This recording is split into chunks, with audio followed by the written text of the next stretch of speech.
కులగణన నివేదికను కాల్చడంతో పాటు పలు వర్గాల మీద అభ్యంతరకర వ్యాఖ్యలు చేసినట్టు ఆరోపణలు ఎదుర్కొంటున్న ఎమ్మెల్సీ తీన్మార్ మల్లన్న అలియాస్ చింతపండు నవీన్ కుమార్ ని కాంగ్రెస్ నాయకత్వం సస్పెన్షన్ వేటువేసింది.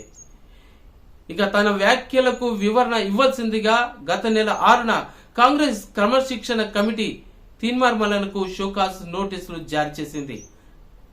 ఇక పార్టీ నియమాలు పాటించాల్సిన అవసరం ఉందని షోకాస్ నోటీసుల్లో కాంగ్రెస్ గుర్తు చేసింది. ప్రభుత్వ కీలక విషయాలను పబ్లిక్ గా మాట్లాడడం, అలాగే పలు వర్గాల మీద అసభ్యకరమైన విధంగా వ్యాఖ్యలు చేయడం ఇటువంటివి తప్పుగా పరిగణించింది కాంగ్రెస్ పార్టీ. ఇక తన వ్యాఖ్యలపై వివరణ ఇవ్వాలని క్రమశిక్షణ కమిటీ కూడా కోరింది.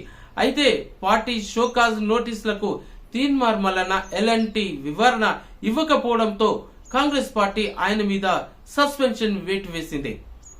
ఇక దానికి సంబంధించి క్రమశిక్షణ కమిటీ చైర్మన్ చిన్నారెడ్డి ఈ విషయం మీద ఉత్తర్వులు కూడా జారీ చేశారు.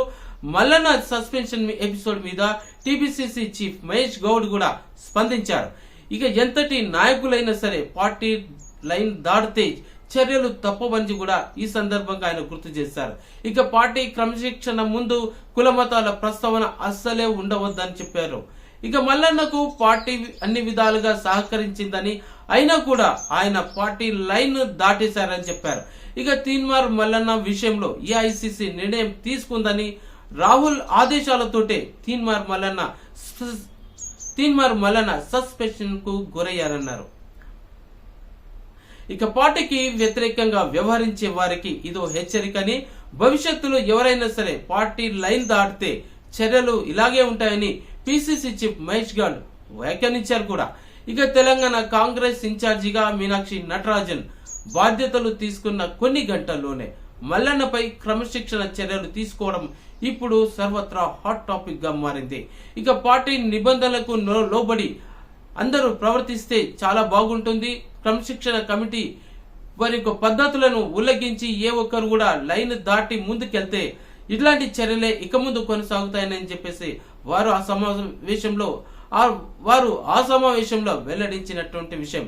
ఇక పార్టీ పరువును, పార్టీ క్రమశిక్షణ విధి విధానాలను ప్రతి ఒక్కరూ క్షుణ్ణంగా అధ్యయనం చేసుకుని కట్టుబడి ఉండాలన్నటువంటి విషయాన్ని ఇప్పుడు బయటకు తీసుకొచ్చినటువంటి విషయం. ఇక రాబోయే రోజుల్లో మల్లన్న ఈ సంఘటన మీద ఎటువంటి చర్యలు తీసుకోబోతుండో, ఆయన వ్యాఖ్యలు ఏ రకంగా ఉంటాయో వేచి చూడాల్సిందే.